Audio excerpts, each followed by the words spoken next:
దేవుని గ్రంథంలో నుండి ప్రకటన గ్రంథము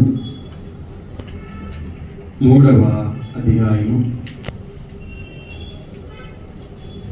19వ వచనాన్ని మనము చదువుకుందాం. నేను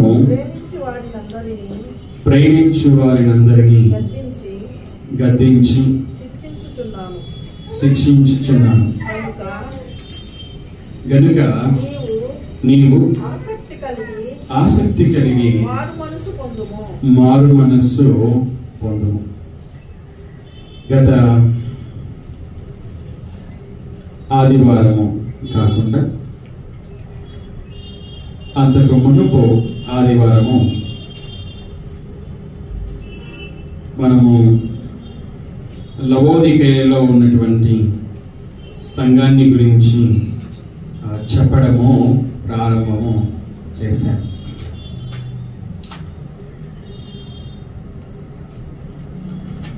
పద్నాలుగవ వచనం నుంచి 18వ వచనం వరకు మనము చూసాం.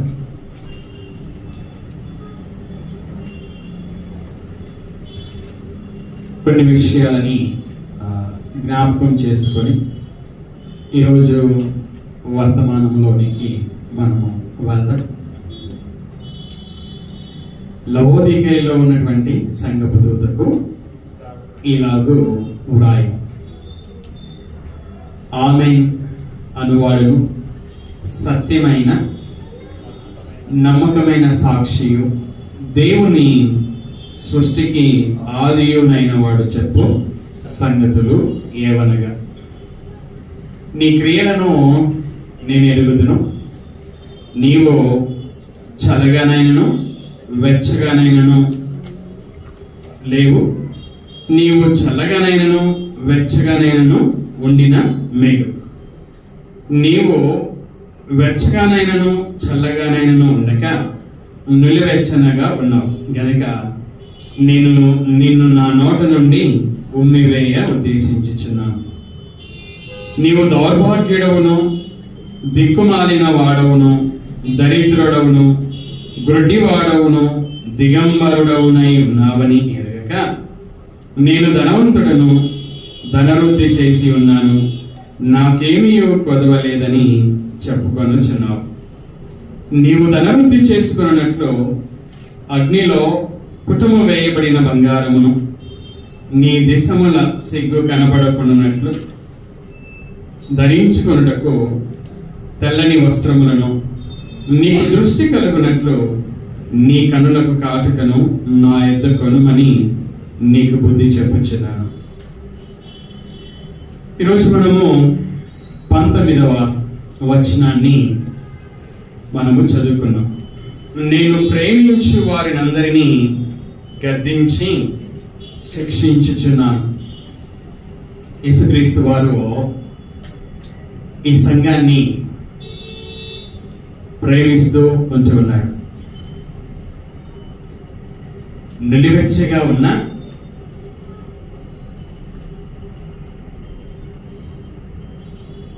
దౌర్భాగ్యులుగా ఉన్న, దిక్కుమాలిన వారుగా, దరిద్రులుగా, ఆత్మ సంబంధంగా, గ్రుడ్డివారుగా, దిగంబరులుగా వీరు ఉన్నప్పటికీ వీరు జీవిస్తున్నటువంటి జీవితము పట్ల ఆయనకు అసహ్యము కలిగి వారిని నోట్లో నుంచి ఉమ్మివేయాలని ఉద్దేశం కలిగినప్పటికీ ఆయన ఏం చేస్తా ఉన్నాడు? వారు ఏ స్థితిలో ఉన్నారో వారికి తెలియలేదు. వారు ఆత్మ సంబంధంగా ఒక మాటలో చెప్పాలంటే ఆరోగ్యంగా లేరు. కానీ వాళ్ళు ఏమనుకున్నారంటే మేము ఆరోగ్యంగా ఉన్నాము అని అనుకున్నారు. వీరు ఇటువంటి పరిస్థితుల్లో ఉన్నప్పటికీ యేసుక్రీస్తు వారు ఏమని మాట్లాడుతున్నాడు సంఘముతో? నేను ప్రేమించు వారిని అందరినీ గద్దించి శిక్షించుచున్నాను. మొట్టమొదటిది, ఆయన ప్రేమించుచున్నాడు. దేవుడు లోకమును ఎంతో ప్రేమించెను. ప్రేమించి ఏం చేశాడు? తన కుమారుణ్ణి పంపించాడు. మొదట మనం ప్రేమించలేదు కానీ ఆయనే మనల్ని ప్రేమించాడు. ఎప్పుడు మనల్ని ప్రేమించాడు? మనం పాపులముగా ఉన్నప్పుడు, ఏదో పరిశుద్ధులముగా ఉన్నప్పుడు కాదు, ఆయనతో సమాధాన స్థితిలో ఉన్నప్పుడు కాదు, భక్తిపరులుగా ఉన్నప్పుడు కాదు. ఎప్పుడు ఆయన ప్రేమించాడు మనల్ని? పాపులుగా ఉన్నప్పుడు, శత్రువులుగా ఉన్నప్పుడు, బలహీనులముగా ఉన్నప్పుడు ఆయన మనల్ని ప్రేమించాడు. ఇది మనం రక్షణ పొందక మునుపు మన స్థితి ఇది. మనం ఆ స్థితిలో ఉన్నప్పుడు దేవుడు ప్రేమించాడు. అయితే ఇక్కడ యేసుక్రీస్తు చెబుతున్నది రక్షణ పొందని వారి గురించి కాదు. ఎవరి గురించి చెప్తున్నాడు? రక్షణ పొందిన వారి గురించి, పొందిన వారితో మాట్లాడుతున్నాడు, సంఘంతో మాట్లాడుతున్నాడు. లవోదికేయలో ఉన్న సంఘపు దూతకి, అంటే సంఘంతో మాట్లాడుతున్నాడు, విశ్వాసులతో మాట్లాడుతున్నాడు. ఏమని మాట్లాడుతున్నాడు? నేను ప్రేమించు వారినందరినీ.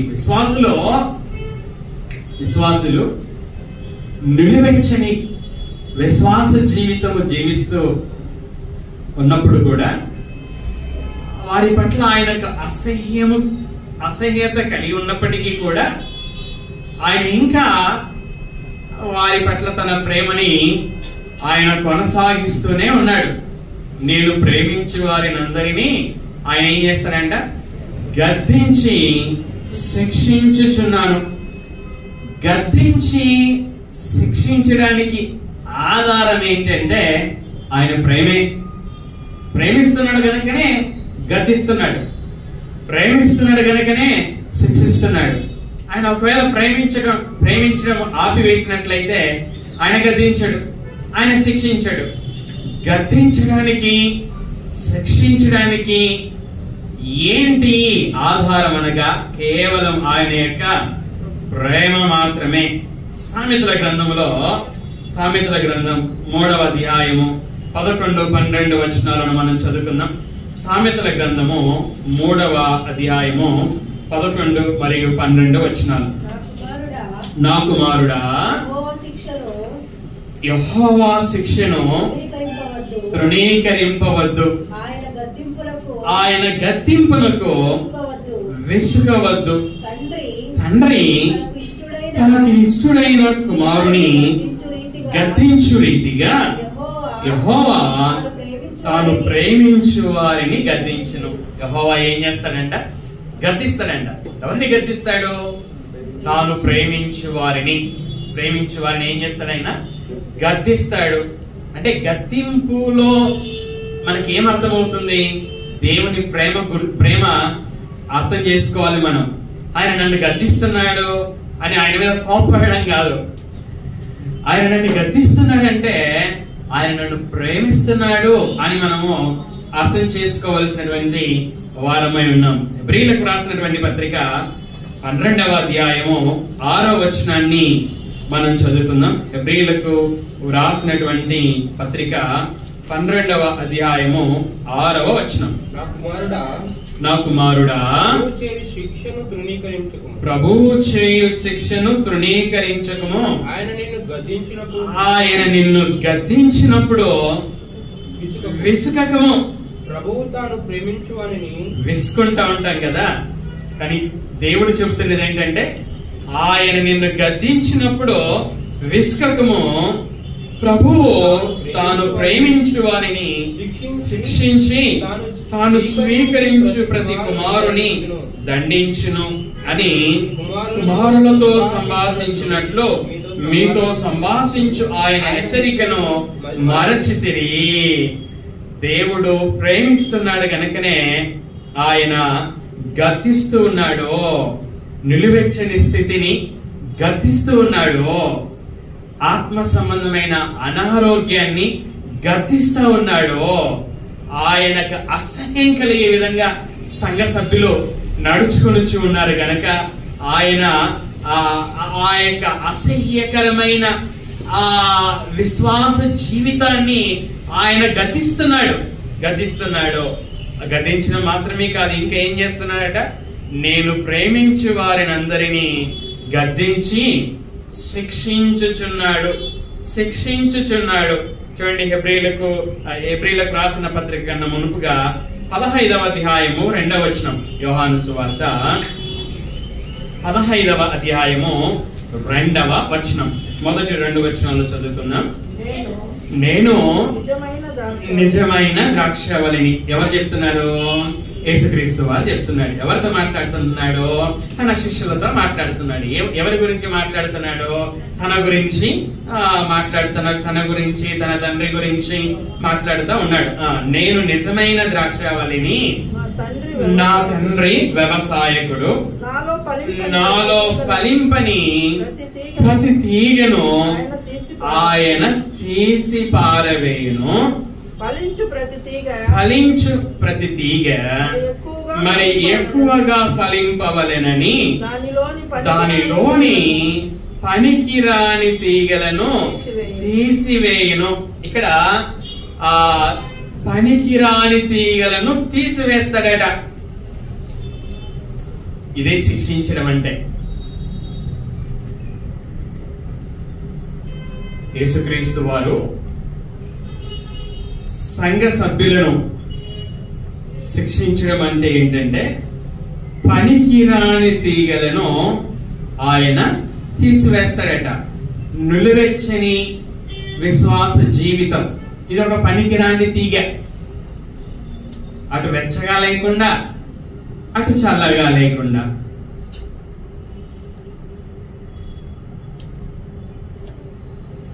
పరిపూర్ణమైన విశ్వాసంతో లేకుండా, అట్లా విశ్వాసాన్ని పూర్తిగా తృణీకరించిన జీవితము కాకుండా, నిలువెచ్చని జీవితం అనే పనికిరాని తీగ విశ్వాసిలో ఉన్నప్పుడు ఆయన ఏం చేస్తాడట? శిక్షిస్తాడట. అంటే ఆ పనికిరాని తీగను ఆయన తీసివేస్తాడట. తీసివేయడంలో ఉన్నటువంటి ఉద్దేశం ఏంటంటే విశ్వాస జీవితాన్ని పాడు చేయడానికి కాదు, విశ్వాసికి కీడు చేయాలని కాదు, విశ్వాసికి మేలు చేయాలనే, విశ్వాసి యొక్క ఆత్మ సంబంధమైన అనారోగ్యాన్ని స్వస్థపరచడానికే. ఏమంటే ఇక్కడ ఫలించు ప్రతి తీగ మరి ఎక్కువగా ఫలింపవలనని. శిక్షించడంలో ఉన్నటువంటి ఉద్దేశం ఏంటంటే విశ్వాసి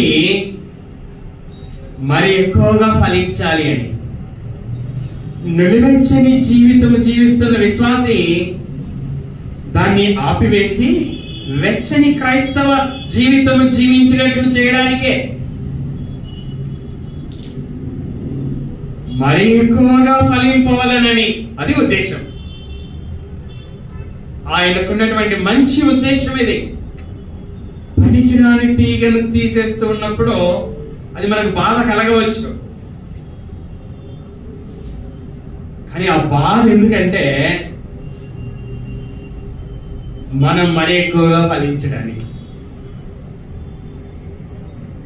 చూడండి, హెబ్రీలకు రాసినటువంటి పత్రిక 12వ అధ్యాయము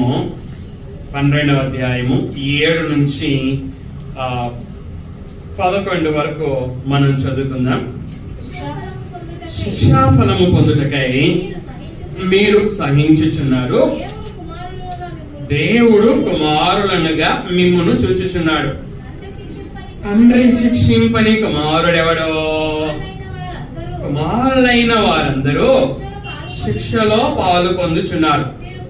మీరు పొందని ఎడల దుర్బీజులే గాని కుమారులు కారు. మరియు శరీర సంబంధులైన తండ్రులు మనకు శిక్షకులై ఉండ్రి. మనకు అర్థమవుతుంది కదా, శరీర సంబంధులైన తండ్రులు పిల్లలమైనటువంటి మనకు శిక్షకులై ఉండేవి. వారి యందు భయభక్తులు కలిగి ఉంటిమి. అట్లయితే ఆత్మలకు తండ్రి అయిన వానికి, అంటే దేవునికి మరి ఎక్కువగా లోబడి బ్రతకవలెను కదా. వారు అనగా శరీర సంబంధులైన తండ్రులు కొన్ని దినముల మట్టుకు తమకిష్టము వచ్చినట్టు మనలను శిక్షించిరి గాని. ఇక్కడ చూడండి, వినండి, చూడగలిగిన వాళ్ళు చూడండి, బైబిల్ చూడలేని వారు వినండి. గాని యేసుక్రీస్తు వారు ఎందుకు శిక్షిస్తాడు విశ్వాసులని?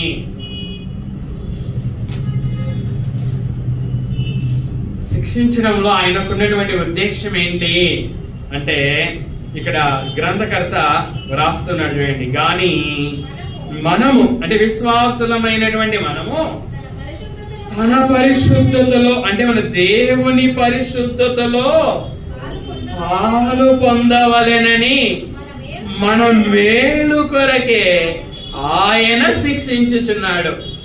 మన కీడు కొరకు కాదు ఆయన గద్దించి శిక్షిస్తున్నది, మన మేలు కొరకే ఆయన గద్దించి శిక్షిస్తున్నాడు. అది కూడా ఆయన మనల్ని ఇంకా అంటే మనం నిలువెచ్చగా ఉన్నప్పటికీ కూడా ప్రేమిస్తూ ఉన్నాడు గనుకనే గద్దించి శిక్షిస్తున్నాడు. గద్దించి శిక్షించేది మన మేలు కోసమే. ఏంటి మేలు? ఏంటి మేలు? మనము ఆయన పరిశుద్ధతలో పాలు పొందవలెనని. పేతురు గారు ఏమని రాశాడు? పాత నిబంధనలో దేవుడు ఇశ్రాయేలీలతో మాట్లాడుతూ, నేను పరిశుద్ధులను గనుక మీరు కూడా పరిశుద్ధులుగా ఉండవలెను. అదే విషయాన్ని పేతురు గారు తాను రాసినటువంటి మొదటి పత్రికలో రాస్తూ, మిమ్మును పిలిచిన దేవుడు పరిశుద్ధుడై ఉన్న ప్రకారము మీరును సమస్త ప్రవర్తన యందు పరిశుద్ధులుగా ఉండవలెను. పరిశుద్ధులుగా ఉండవలెను. సమస్త ప్రవర్తన యందు పరిశుద్ధులుగా ఉండడమే దేవుని పరిశుద్ధతలో పాలు పొందడము. గద్దించడంలో శిక్షించడానికి ఆధారం ఏమిటంటే ఆయన మనల్ని ప్రేమిస్తున్నాడు గనక ఆ గద్దించడంలో శిక్షించడంలో ఆయనకున్నటువంటి ఉద్దేశం ఏంటంటే మనలో ఉన్నటువంటి పనికిరాని తీగలను తీసివేయడానికి, మన మేలు కోసమే. మనం ఆయన పరిశుద్ధతలో పాలు పొందాలి అని ప్రత్యేకంగా ఈ సంఘ సభ్యులని ఆయన గద్దించి శిక్షించడానికి గల కారణం ఏంటంటే వీరు వెచ్చగా లేరు, చల్లగా లేరు. ఎలా ఉన్నారు వీరు? నిలవెచ్చగా ఉన్నారు. యేసుక్రీస్తు వారు అసహించుకునే విధంగా ఉన్నారు. వీరు ఆత్మ సంబంధంగా ఎలా ఉన్నారంటే దౌర్భాగ్యులుగా ఉన్నారు, దరిద్రులు, దిక్కుమాలినటువంటి వారుగా ఉన్నారు, దరిద్రులుగా ఉన్నారు, గురుడివారుగా ఉన్నారు, దిగంబరులుగా ఉన్నారు. ఈ మాటల అర్థాలు నేను గత దినాలలో తెలియజేశాను కదా. వీరు ఇలా ఉన్నప్పటికీ వీరు ఇలా ఉన్నామన్న స్థితి వీళ్ళకి తెలియదు. గురుడివారుగా ఉన్నారు, కానీ మేము గురుడివారుగా ఉన్నామని తెలియకుండా జీవిస్తా ఉన్నారు. దిగంబరులుగా ఉన్నారు, కానీ మేము దిగంబరులుగా ఉన్నామని తెలియక జీవిస్తా ఉన్నారు. వీరు దౌర్భాగ్యులుగా ఉన్నారు, దిక్కుమాలిన వారుగా ఉన్నారు ఆత్మ సంబంధంగా, దరిద్రులుగా ఉన్నారు ఆత్మ సంబంధంగా. కానీ మేము ఈ స్థితిలో ఉన్నాము అని తెలియక మేము బాగానే ఉన్నాం, మేము ధనవంతులుగా ఉన్నాం, మేము ధనవృద్ధి చేసుకొని ఉన్నాం, మాకేం కొదవలేదు. కొదవతో ఉన్నారు. ఆత్మ సంబంధమైన ధనవంతులుగా వీళ్ళు లేరు, ఆత్మ సంబంధమైన ధనవృద్ధి వీరు చేసుకుంటా లేరు. కానీ వీరు అనుకుంటున్నారు మాకేం కొదవలేదు, మాకేమి కొదువ లేదు అని వీరు అనుకొనిచ్చి ఉన్నారు. ఇలాంటి స్థితిలో ఉన్నప్పటికీ ఆయన ఏం చేస్తున్నాడు? ప్రేమిస్తున్నాడు కనుకనే ఆయన ఏం చేస్తున్నాడు? గద్దిస్తున్నాడు, శిక్షిస్తున్నాడు. గద్దించడంలో శిక్షించడంలో ఉన్న ఉద్దేశం ఏంటంటే వారి స్థితిని మార్చుకోవడం కోసం.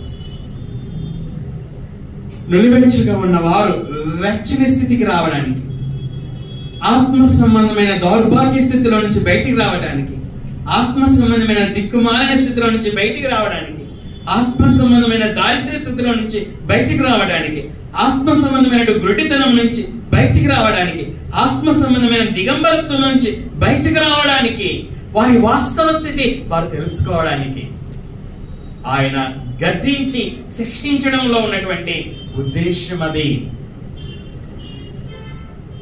ఏమంటారు యేసుక్రీస్తు వారు? నేను ప్రేమించు వారిని అందరినీ గద్దించి శిక్షించుచున్నాను గనుక నువ్వేం చేయాలి? నీవు ఆసక్తి కలిగి మారు మనసు పొందుము. ప్రభువు నా మేలు కోసమే, నేను దేవుని పరిశుద్ధతలో పాలు పొందాలనే, నేను మరి ఎక్కువగా ఫలించాలనే ఆయన నన్ను గద్దిస్తున్నాడు, శిక్షించుచున్నాడు అని తెలుసుకొని ఆసక్తి కలిగి ఏం చేయాలంట? మారు మనస్సు పొందాలి, మనస్సును మార్చుకోవాలి. నేను నిలువెచ్చగా జీవిస్తున్నాను, నేను ఇక నుంచి నిలువెచ్చగా జీవించకూడదు, నేను వెచ్చగా జీవించాలి అని ఈ సంఘము మారు మనస్సు పొందవలసినటువంటి అవసరత ఉన్నది. నేను ఆత్మ సంబంధంగా దౌర్భాగ్యుడనగా ఉన్నాను, దిక్కుమాలిన వాడనగా ఉన్నాను, దరిద్రుడనగా ఉన్నాను, గ్రుడ్డివాడనగా ఉన్నాను, దిగంబరుడిగా ఉన్నాను. ఈ రోజు నుంచి ఇలాగ నేను జీవించకూడదు. ఈ రోజు నుంచి నేను ఆత్మ సంబంధంగా ధనవంతుడనగా, ఆత్మ సంబంధంగా ధనవృద్ధి చేసుకునేవాడనగా, ఆత్మ సంబంధంగా ఏ కొదవ లేకుండా జీవించే జీవితం నేను జీవించాలి అని ఆలోచనను మార్చుకోవాలి. ఈ సంఘము ఆసక్తి కలిగి మారు మనస్సు పొందవలసినటువంటి అవసరత ఉన్నది. యేసుక్రీస్తు వారు ప్రేమతో గద్దించి శిక్షించుచున్నాడు కనుక సంఘము దానిని గుర్తించి ఆసక్తి కలిగి మారు మనస్సు పొందాలి. 20వ వచనాన్ని మనం చదువుకుందాము. ఇదిగో నేను తలుపు నద్ద నిలుచుండి తట్టుచున్నాను, ఎవడైనను నా స్వరము విని తలుపు తీసిన ఎడల నేను అతని యొద్దకు వచ్చి అతనితో నేనును నాతో కూడా అతడును భోజనము చేయుదుము. యేసుక్రీస్తు వారు సంఘానికి ఇస్తున్నటువంటి వాగ్దానం. ఏమని వాగ్దానం చెప్తున్నాడు? సంఘస్థులారా, మీలో ఏ విశ్వాసి అయితే యేసుక్రీస్తు వారు నేను ఈ స్థితిలో ఉన్నప్పటికీ నన్ను ప్రేమిస్తున్నాడు కనుకనే ఆయన నా మేలు కోసము నేను మరి ఎక్కువగా ఫలించాలని, నేను దేవుని పరిశుద్ధతలో పాలు పొందాలని ఈ ఉద్దేశాలతో నన్ను గద్దించుచున్నాడు, శిక్షించుచున్నాడు అని ఏ విశ్వాసి అయితే అర్థం చేసుకొని మారు మనసు అర్థం చేసుకొని ఆయన స్వరాన్ని విని ఆ యొక్క కోల్పోయినటువంటి సహవాసాన్ని తిరిగి పొందడానికి ఆ దేవుని యేసుక్రీస్తు దృష్టిలో అసహ్యంగా ఉన్నటువంటి విశ్వాసి ఆ అసహ్యతను పోగొట్టుకోవడానికి ఏ విశ్వాసి అయితే ఆ స్పందించి తన మనస్సును మార్చుకుంటాడో వారికి యేసుక్రీస్తు వారు ఇస్తున్నటువంటి వాగ్దానం ఏమిటంటే, నేను అతని యొద్దకు వస్తాను. కాపరిగా అంటే ఒక మానవునిగా ఎవరైతే సమయానికి వస్తుంటారో వారంటే ఇష్టం ఉంటుంది, వారితో మాట్లాడడానికి ఇష్టం ఉంటుంది, వారితో కలిసి సమయం గడపడానికి, వారితో కలిసి భోజనము చేయడానికి, ఇలాగ వారితో సహవాసం చేయడానికి ఇష్టం ఉంటుంది, వారితో ఎక్కువగా మాట్లాడడానికి ఇష్టం ఉంటుంది.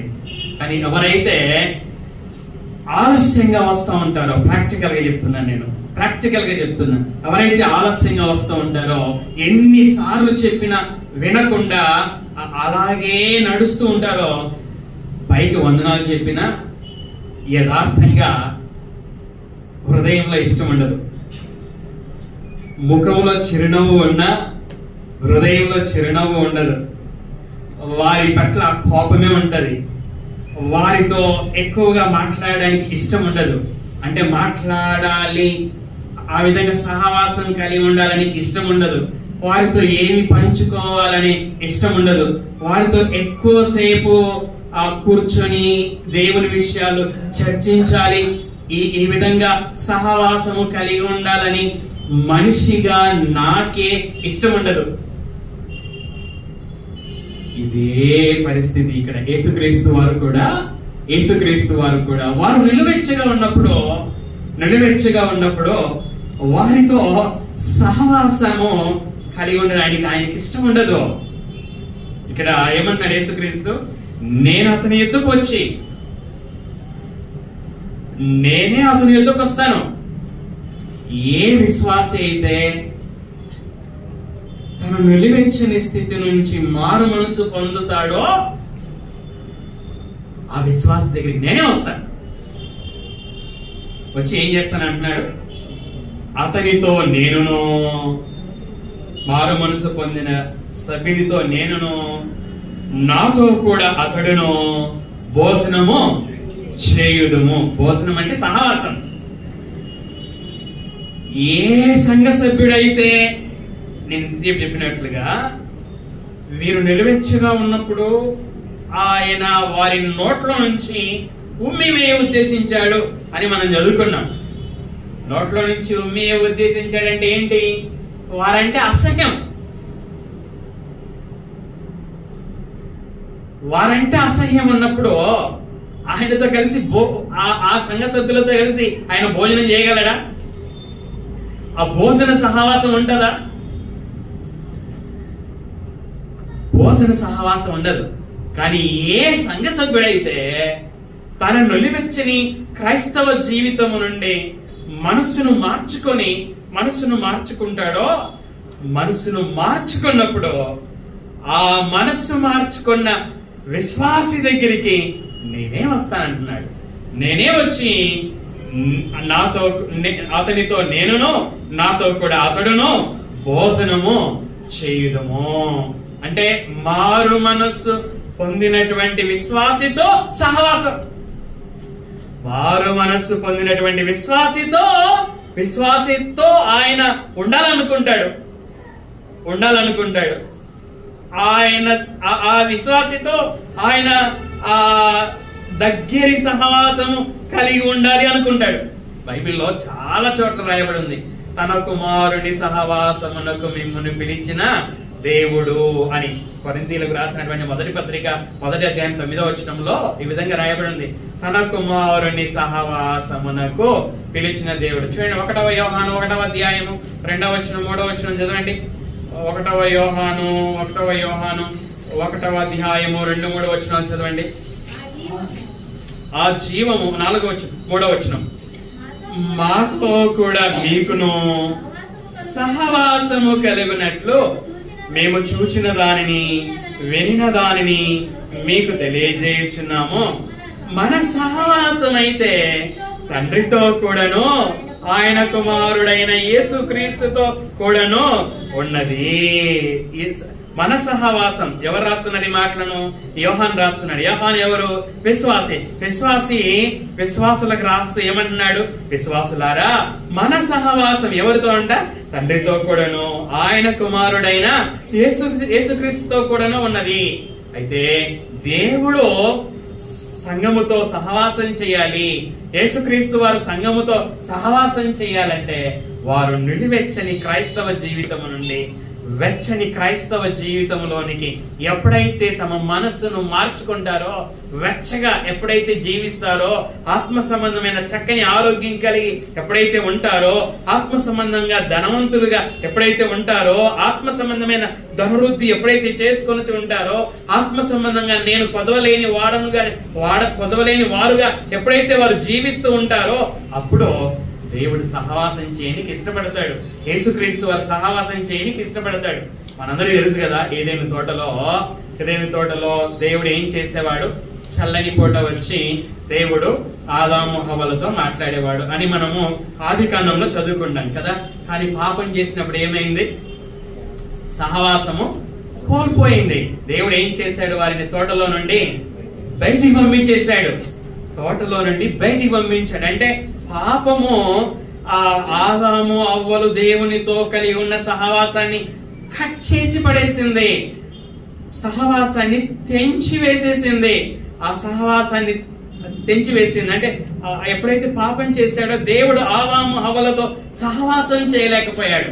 అయితే మరలా వారు ఆ పాప క్షమాపణ పొందినప్పుడు మరలా వారు ఆ దేవునితో సహవాసాన్ని తిరిగి పొందుకోగలరు అనే విషయం మనం ఎరుగుదము. ఇక్కడ కూడా యేసుక్రీస్తు వారు చెబుతా ఉన్నాడు, నేను అతని యొద్దకు వచ్చి ఏ విశ్వాసి అయితే మారు మనస్సు పొందుతాడో ఆ విశ్వాసి దగ్గరికి యేసుక్రీస్తు వారు వస్తారు.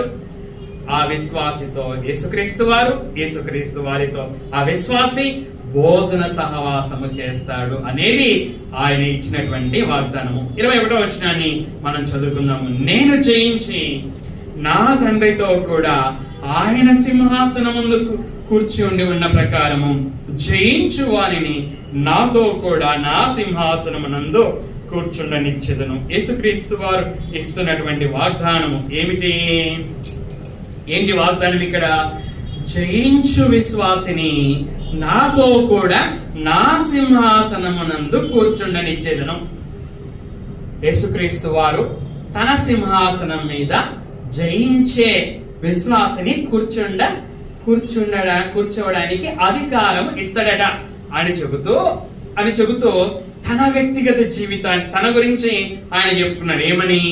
నేను జయించి. యేసుక్రీస్తు వారు ఏం చేశారంట? ఆయన జయించాడు. యోహాను సువార్త 16వ అధ్యాయం 33వ వచనంలో, యోహాను సువార్త 16వ అధ్యాయము 33వ వచనంలో ఆయన శిష్యులతో మాట్లాడుతూ ఏమన్నాడు? నా యందు మీకు సమాధానము కలుగునట్లు ఈ మాటలు మీతో చెప్పుచున్నాను.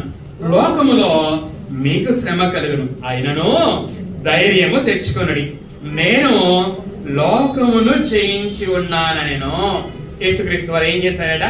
లోకాన్ని జయించాడట. లోకం అంటే ఏంటి?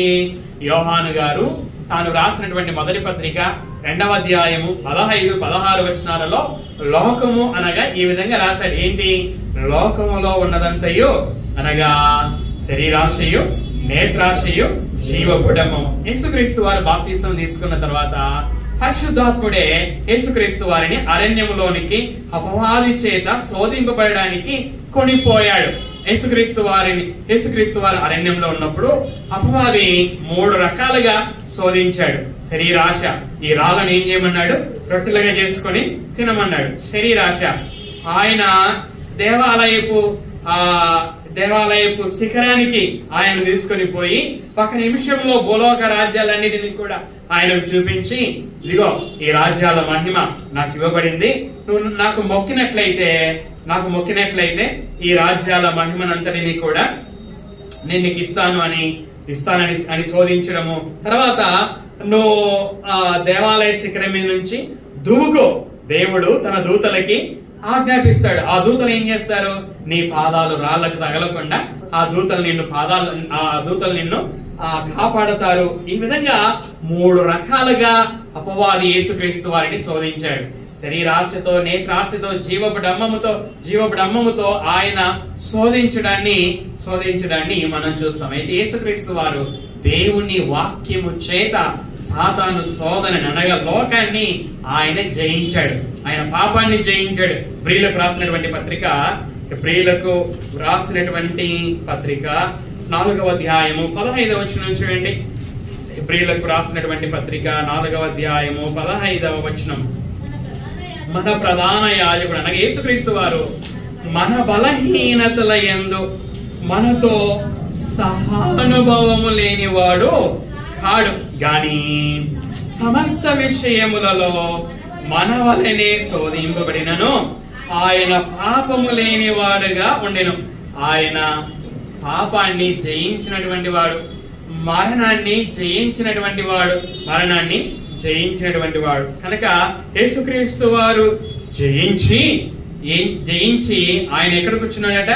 తండ్రితో కూడా తండ్రి సింహాసనం మీద కూర్చున్నాడట. నేను జయించి నా తండ్రితో కూడా నా తండ్రి సింహాసనం మీద కూర్చున్న ప్రకారంగా లవోదికయలో ఉన్నటువంటి సంఘ సభ్యులారా, మీలో ఎవరైతే మీ నులివెచ్చని జీవితాన్ని జయిస్తారో, దేన్ని జయిస్తారు? నులివెచ్చని జీవితాన్ని జయించడం అంటే నులివెచ్చగా జీవించకుండా వెచ్చగా జీవించడమే జయించడం. మీరు మీలో ఎవరైతే జయిస్తారో, జయించినటువంటి మిమ్మల్ని నేనేం చేస్తాను? నా సింహాసనం మీద నేను కూర్చోబెట్టుకుంటాను, సింహాసనం మీద కూర్చోవడానికి అధికారం ఇస్తాను అని ఆయన వాగ్దానము చేస్తా ఉన్నాడు. యేసుక్రీస్తు వారు దేవునితో సమానముగా ఉండినటువంటి వాడు. అయితే సమానంగా ఉండడం అది విడిచిపెట్టకూడని భాగ్యమని ఎంచుకొనకుండా ఆయన మన పోలికగా పుట్టి ఆయన దాసుని స్వరూపం ధరించుకొని శిలువ మరణం పొందినంతగా తన్ను తాను తగ్గించుకొని విధేయత చూపిన వాడై ఆయన మరణించాడు. యేసుక్రీస్తు వారు ఈ విధంగా జీవించినందుకు ఆ దేవుడు ఏం చేశాడు? యేసుక్రీస్తును హెచ్చించాడు. ఎలా హెచ్చించాడు? మూడు లోకాలలో యేసుక్రీస్తును ప్రభు అని ఒప్పుకోవాలి. యేసుక్రీస్తు నామమున ప్రతి మోకాలు కూడా వంగాలి. ప్రతి మోకాలు యేసుక్రీస్తు ఎదుట వంగాలి. యేసును ప్రభువుగా ప్రభు అని నోటితో ఒప్పుకోవాలి. ఆ విధంగా ఆ యేసుక్రీస్తు తన కుడి పార్శ్వమున కూర్చోడానికి, తన సింహాసనం మీద తనతో పాటు కూర్చోడానికి దేవుడు ఆయనను ఆ విధంగా హెచ్చించాడు. అలాగే లవోదికయ సంఘములో ఏ విశ్వాసి అయితే ఆత్మ సంబంధమైనటువంటి అనారోగ్యాన్ని జయిస్తాడో, క్యాన్సర్ ని జయించడం, ఎయిడ్స్ ని జయించడం కదా, అలాగే ఇక్కడ ఈ సంఘము ఆత్మ సంబంధమైనటువంటి అనారోగ్య స్థితిని జయిస్తుందో, నిలువెచ్చగా ఉన్న వారు వెచ్చగా జీవించి అలాగే ఎప్పుడైతే జయిస్తారో వారికి ఏం చేస్తారంట? యేసుక్రీస్తు వారు తన సింహాసనం మీద కూర్చోబెట్టుకుంటారంట. యేసుక్రీస్తు వారు సంఘానికి ఇచ్చినటువంటి వాగ్దానం, నిలువెచ్చని జీవితం జీవిస్తున్న విశ్వాసి, నీవు ఆసక్తి కలిగి ఆ నిలువెచ్చని జీవితం నుంచి మారు మనసు పొందినట్లయితే నేనే నీ దగ్గరికి వస్తాను, నీతో నేను సహవాసం చేస్తాను, నువ్వు జయిస్తే నాతో కూడా కూర్చోడానికి నేను నీకు అధికారము ఇస్తాను అని చెబుతూ చివరిగా ఆత్మ సంఘములతో పరిశుద్ధాత్మ చెప్పుచున్న మాట, చెవి గలవాడు వినుగాక. పరిశుద్ధాత్మ సంఘంతో మాట్లాడుతున్నప్పుడు ఆ విషయాలను గ్రహించి పాటించునుగాక అనేది ఆ మాటలో ఉన్నటువంటి భావం. ఈ మధ్యాహ్నపు వేళ, ఈ సమయంలో దేవుడు లవోదికయ సంఘము ద్వారా మనతో మాట్లాడుతున్నటువంటి విషయాలు ఏమిటి అనగా, విశ్వాసి, నువ్వు వెచ్చగానైనను చల్లగానైనను లేవు, వెచ్చగానైనను చల్లగానైనను ఉండినా మేలు. ఏదో ఒక విధంగా అట్లా చల్లగానైనను వెచ్చగానైనను ఉండిన మేలు. నువ్వు చల్లగానైనను వెచ్చగానైనను ఉండక ఎలా ఉన్నావు? నిలువెచ్చనిగా ఉన్నావు. కనుక నేను నా నోట నుండి ఉమ్మివేయ ఉద్దేశించుచున్నాను.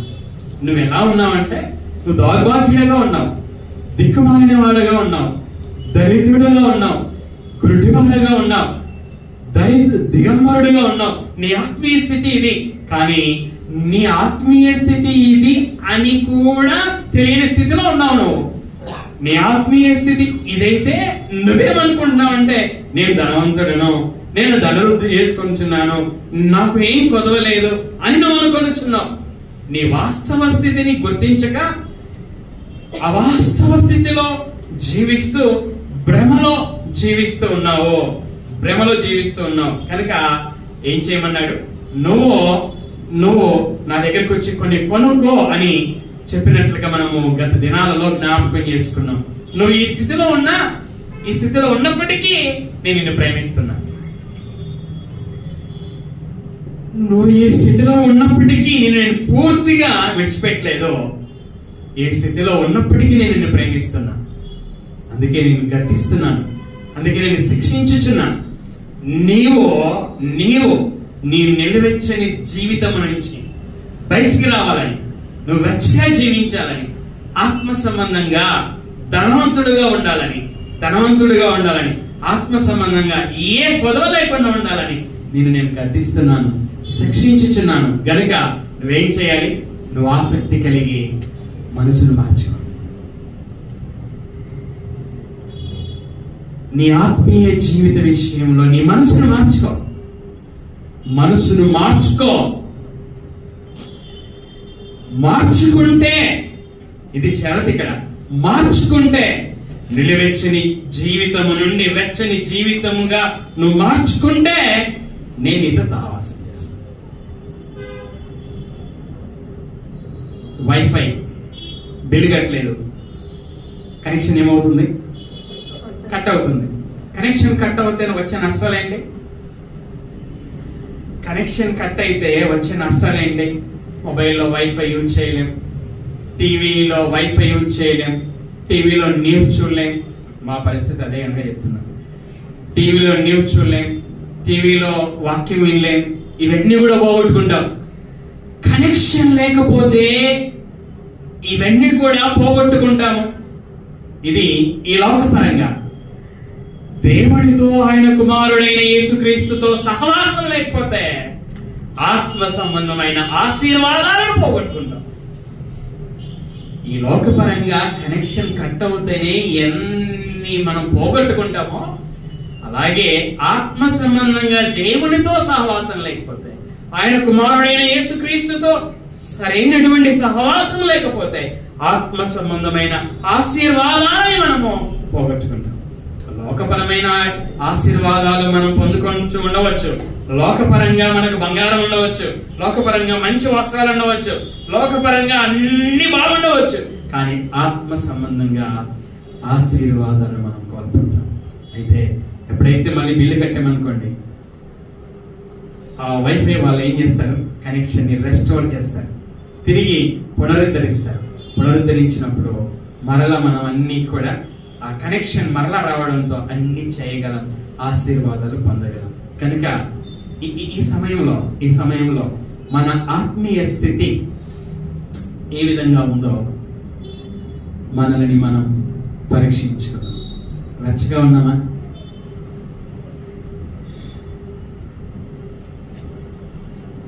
నులివెచ్చగా ఉన్నామా? మనల్ని మనం పరీక్షించుకున్నాం. నులివెచ్చగా ఉన్నట్లయితే ఆ నిలువెచ్చని జీవితం నుండి వారు మనసు పొందుకుందాం. అప్పుడు యేసుక్రీస్తు వారు మనతో సహవాసం చేస్తాడు. అప్పుడు మనం ఆశీర్వాదాలు, ఆత్మ సంబంధమైన ఆశీర్వాదాలను పొందుకోగలం, ఆత్మ సంబంధంగా ధనవంతులుగా జీవించగలం. మనం ఈ నిలువెచ్చని జీవితాన్ని జయించినట్లయితే యేసుక్రీస్తు వారు మనకి ఆయనతో కూడా కూర్చునే అధికారాన్ని ఆయన మనకు అనుగ్రహిస్తాడు. కనుక మన జీవితాన్ని పరీక్షించుకొని సరి చేసుకోవాల్సిందిగా ప్రభువు పేరట మనవి చేస్తూ ఉంటున్నాను. ప్రార్థన చేసుకుందాం. ప్రార్థన విను తండ్రి, సమయంలో ఆయన మీ మాటలు చెప్పడానికి విదాసుడైనటువంటి నాకు ఇచ్చినటువంటి ఈ అవకాశం నాకే స్తోత్రాలు చెల్లించుచున్నాను. దైవ సమయంలో నాయన మీ మాటలు విన్నారు, ఆ మాటల ప్రకారంగా వారి జీవితం ఎలా ఉన్నదో ఎంతమంది అయితే గ్రహించారో, ఎంతమంది అయితే నాయన మారు మనస్సు పొందడానికి తమ హృదయాలలో నిర్ణయం తీసుకున్నారో వారిని బట్టి మీకు స్తోత్రాలు తండ్రి. ఎంతమంది అయితే వారు ఉన్నటువంటి ఆత్మీయ స్థితి ఇంకా అర్థం చేసుకోలేని స్థితిలో ఉన్నారో నాయన, వారు అర్థం చేసుకోవడానికి, మారు మనస్సు పొందడానికి సహాయమును అనుగ్రహించమని అడుగుచున్నాను. అందున్నటువంటి కార్యక్రమాన్ని కూడా పరిశుద్ధాత్ముడి ద్వారా నడిపించమని మీకు మారుడైనటువంటి యేసుక్రీస్తు పేరట మిమ్మల్ని అడుగుచున్నాను తండ్రి.